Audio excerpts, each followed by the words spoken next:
Serma Bovle dan juga Ser KOO ini adalah mungkin bisa diceritakan siapa dua orang ini, penyelam ini. Oke, singkat saja mungkin dulu.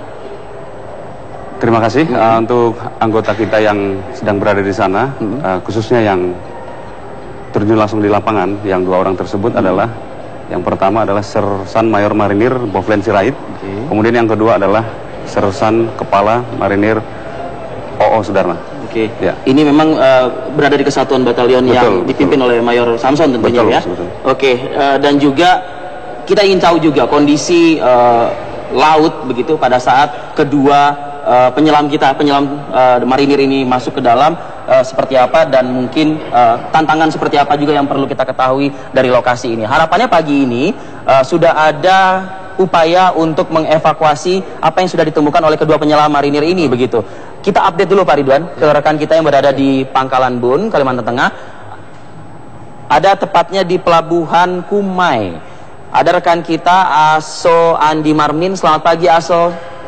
Selamat pagi Rizky. Ya, bisa Anda jelaskan, dan harapannya adalah informasi terbaru pagi ini, upaya untuk mengangkat temuan objek metal begitu ya yang ditemukan oleh penyelam marinir kemarin gitu, bisa dilakukan pagi ini. Silakan Aso. Hari ini juga pemirsa dapat melaporkan bahwa sejak pagi tadi pukul 6.30 dua kapal milik Basarnas, yaitu kapal KN Purworejo dan KN PAR 224 Jakarta sudah bertolak dari Pelabuhan Kumai menuju lokasi di mana ekor pesawat itu ditemukan di koordinat 3 derajat 38 menit, poin 65 menit lintang selatan, dan 109 derajat 43 menit, poin 68 lintang timur. Dua kapal ini bergerak untuk membantu evakuasi pengangkatan ekor pesawat ini, dan yang sebelumnya sudah berada KRI milik kita di lokasi tersebut. Sementara kapal yang membantu dari navigasi ke Kesatuan Pengawas Laut dan Pantai. Demikian Rizky. Ya, cuaca pagi ini cukupkah mendukung untuk upaya-upaya rekan-rekan kita yang sudah bergerak pagi tadi? Cuaca di Pelabuhan Kumai khususnya ini terpantau cerah, dan semoga cuaca hari ini bisa membuahkan hasil pengangkatan ekor pesawat ini. Begitu Rizky. Dari juga keterangan kedua penyelam marinir kemarin begitu, mungkin saya harapannya Anda mungkin sempat bertemu dengan yang bersangkutan begitu ya.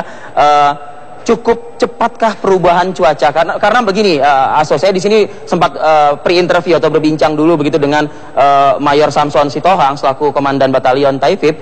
Ini kalau memang kondisinya sedang baik, ya baik begitu. Tapi kalau seketika berubah, itu teman-teman penyelam harus segera dievakuasi dari dasar laut seperti itu. Bagaimana? Cukup cepatkah perubahan cuaca ini terjadi? Ya Rizky, harapan kita khususnya di Pelabuhan Kumai ini agar cuacanya membaik seperti hari ini.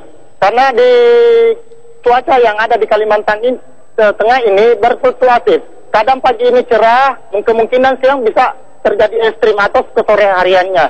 Jadi harapan warga beserta tim SAR gabungan yang ada di Pelabuhan Kumai, semoga cuaca hari ini bisa mendukung agar evakuasi ekor pesawat yang sudah ditemukan tersebut bisa dievakuasi dengan cepat.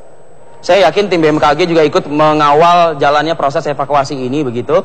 Dan juga yang perlu diketahui adalah apakah kapal Basarnas yang sudah bergerak yang tadi Anda informasikan ini juga sudah mengabarkan kepada tim gitu, atau mungkin kepada awak media yang ada di sana, metode pengangkutan dari bangkai pesawat ini seperti apa begitu, mekanisme untuk mengangkat ke permukaan dan membawanya ke daratan, Aso?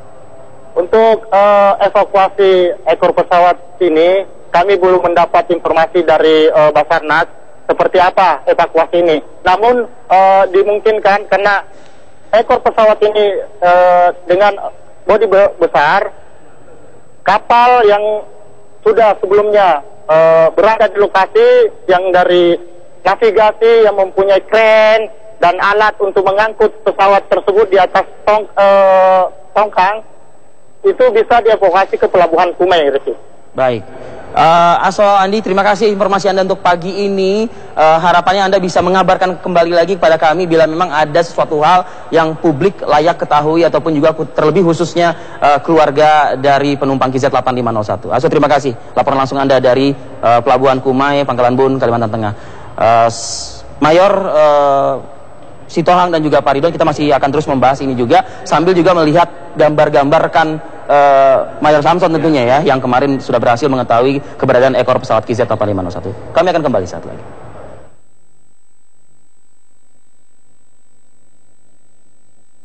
Penyelaman. Bersama saya akan mengajak Anda untuk melihat persiapan apa saja yang sudah dilakukan oleh tim penyelam. Dan saya akan mencoba bertanya dengan Daof dari Denjaka, Pak Yayat.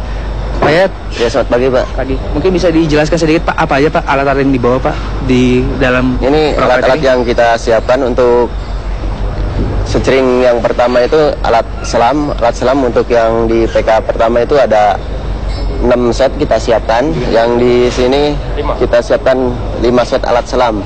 5 set alat selam include dengan perlengkapan perorangannya. GPS, depth meter, dekometer, center, pisau selam, itu udah include untuk pencarian. Ya. Nantinya kira-kira tim penyelam yang akan turun ikut bekerja dalam satu perahu karet ada berapa orang? Ini tiap PK disiapkan 5 penyelam yang akan turun ke laut. Artinya juga nanti dengan dukungan alat-alat seperti ini mampu dan bisa cukup mendukung hasil nanti operasi yang ada di dalam laut. Insya Allah semoga kita berhasil dalam melaksanakan tugas ini. Untuk melaksanakan selam kita siapkan sebaik-baiknya, termasuk untuk personilnya kita sebelum menyelam kita cek dulu kesehatan. Dia siap nggak untuk melaksanakan penyelaman. Baik. Jadi yang pertama selain dari barang-barang persiapan seperti ini, yang pertama juga adalah kesehatan dari fisik dari penyelam. personilnya untuk baik. Kesiapan. Apakah dia siap apa tidak, kita cek ke kesehatan. Baik, terima kasih Pak Yayat. Dan demikian informasi yang dapat kami kabarkan dari KRI Banda Aceh. Gumerta Sawit, Azhari Nurtama TV mengabarkan. Ya, itu tadi laporan dari Gomer Tesoid di salah satu KRI begitu ya, bersama dengan para penyelam yang sedianya setiap harinya berupaya untuk menjangkau dasar. Tapi memang akibat kendala visibility begitu, saya menyebutnya Mayor Samson lah mungkin ya, dan juga Pak Ridwan, ini agak sedikit menyulitkan begitu.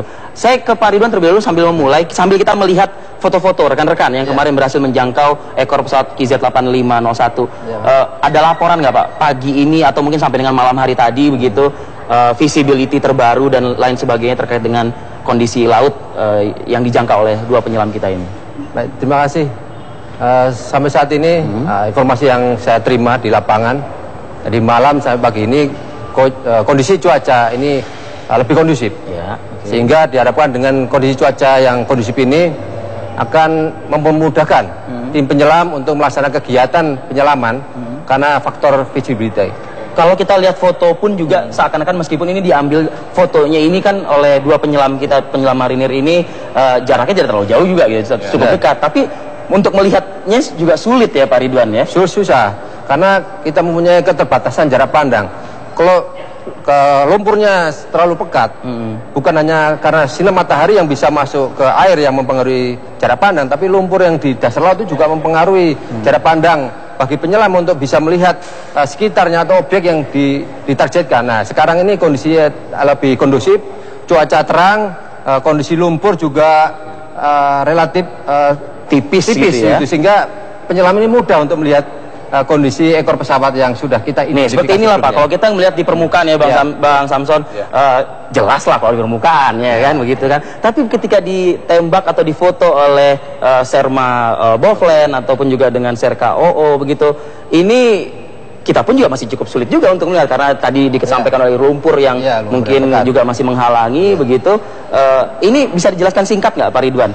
Yang publik awam ya Pak ya dengan kondisi di dalam laut ini begitu. Yang tahu kan kalau misalnya BMKG mengatakan cuaca buruk, tandanya hujan lebat, anginnya kencang. Nah, ternyata hujan lebat angin kencang itu juga berpengaruh juga untuk ke dalam laut kan? Benar. Penjelasannya gimana Pak? Benar Mas. Jadi arus itu disebabkan atau dipengaruhi oleh pertama kondisi temperatur, kondisi salinitas, kondisi densitas. Terus kedua lagi dipengaruhi oleh faktor angin. Karena gerakan angin yang kencang akan menggeser permukaan air laut, itu akan membawa massa air bergerak dan menimbulkan gelombang. Gelombang ini akan mengakibatkan orbit partikel massa air yang di atas seperti gelombang itu ke bawah semakin kecil dan gerakan horizontal seperti akan mengaduk arus lumpur yang di bawah dasar laut. Yang ketiga adalah faktor pasang surut. Pasang surut ini pada saat pasang air akan mendekat ke arah darat, pas surut menjauh dari.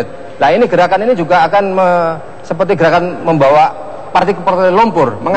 Dalam bahasa masyarakatnya mungkin mengacak-acak kondisi di dalam laut. Kondisi di dasar laut karena faktor di sana adalah lumpur. Yang keempat adalah faktor geografis dari sana karena laut Natuna yang luas masuk ke selat situ, Karimata yang sempit kembali ke luas. Nah, sekarang masa arus bergerak dari barat ke arah timur ini sangat kencang di situ, sehingga faktor penyelam akan sangat terpengaruh dengan kecepatan arus.